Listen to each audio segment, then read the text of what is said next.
Et donc un Cassadin sur cette mid lane en réponse du coup à ce Ryze.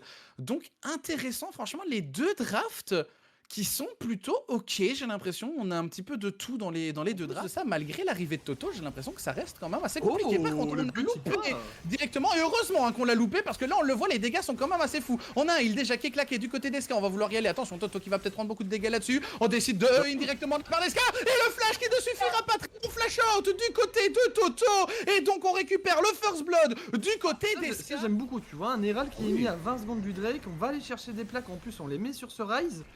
C'est bien, mais attention, on peut se faire avoir là par contre. Là directement, on va prendre l'arrow de Mirai. Il va falloir réussir à sortir. On a plus de flash hein, du côté de Spinto, ça va être très compliqué. On va essayer de mettre un maximum de dégâts avant. Spinto normalement qui devrait tomber ici. On est en infériorité numérique. Octomalus en plus qui est en train d'arriver. Va falloir réussir à sortir et ça semble compliqué. Normalement, Neko devrait pouvoir s'en sortir, mais pour Toto, ça va être beaucoup plus compliqué. Et donc sur cette action, certes, on récupérera des golds sur les plaques, mais on va perdre ce Drake et on donne 2 kills. On a la pression sur Octo, donc on peut clairement se le permettre. Par contre, est-ce qu'il y a plus de mana? On est obligé d'utiliser directement ça cleanse. J'ai pas l'impression que ça sera suffisant, on est obligé de flash out, mais par contre on est arrivé de Neko, est-ce qu'on peut faire quoi que ce soit là-dessus? Ça semble quand même compliqué, hein. Mirai qui va pouvoir slow, et attention, hein, on a plus beaucoup de mana du côté d'Eska, ce n'est plus un champion speed. Par contre, il est directement sous tourelle, c'est peut-être un petit peu dangereux là-dessus. Toto qui arrive quand même à mettre de bons dégâts, et c'est récupéré du côté de Spinto. Par contre derrière on vient récupérer un kill supplémentaire. Aksu qui est en train d'arriver, et là c'est dramatique. Par contre du côté de la Watt, on est en train de tout perdre, quadruplé pour Mirai directement sur cette bot lane. On s'est complètement perdu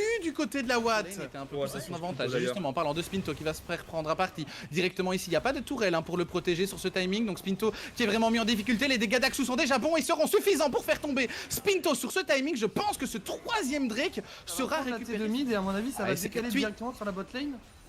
Aïe aïe aïe, c'est compliqué là-dessus, on va essayer d'engage, hein, j'ai l'impression du côté de la Watt, mais ça semble compliqué, on a TTP en plus sur Octomalus. Ok, ici on peut trouver un très bon ultimate, mais attention on a la TP derrière qui peut faire très mal, on va essayer de rentrer dessous aussi. Oh là là, attention Octomalus qui va rentrer directement dans les dégâts qui sont monumenteux pour le moment. On arrive à faire tomber pas mal de points de vie, mais ce n'est pas suffisant malheureusement. On a déjà Spinto qui est tombé, et là on prend un double kill pour Varus ainsi qu'un triple kill pour ce Varus. Et là, Zika Gold avance, c'est dommage, le fight avait bien commencé.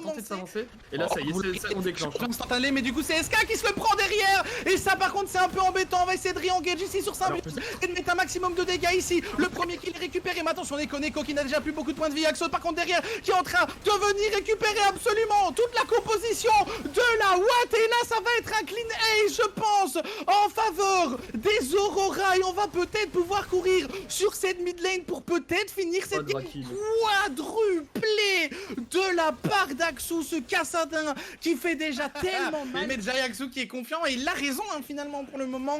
On ne peut opposer aucune résistance. On va par contre essayer de fight directement Cutlight qui ne perd pas de temps, mais par contre son équipe est encore loin et même sur le timing de CC ça n'aura pas été suffisant. Spinto derrière qui est là, qui va essayer de mettre un maximum de dégâts, mais on se loupe un petit peu du côté de la Watt. Et là par contre va falloir réussir à ressortir.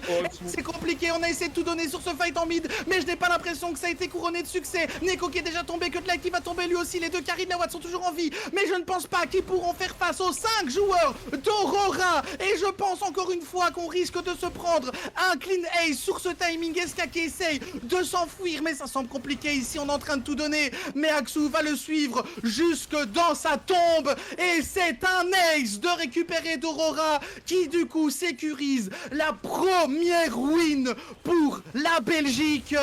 Très belle game de la part d'Aurora. On a su se faufiler dans toutes les erreurs de la Watt et on termine d'une manière très clean. Bah écoute, encore une fois un teamfight qui était un petit peu désordonné, j'ai l'impression du côté de la Watt. On a voulu y aller, mais c'est pas passé. On n'était pas synchro. SK qui était encore très loin de là, qui arrivait star dans le fight et quand il...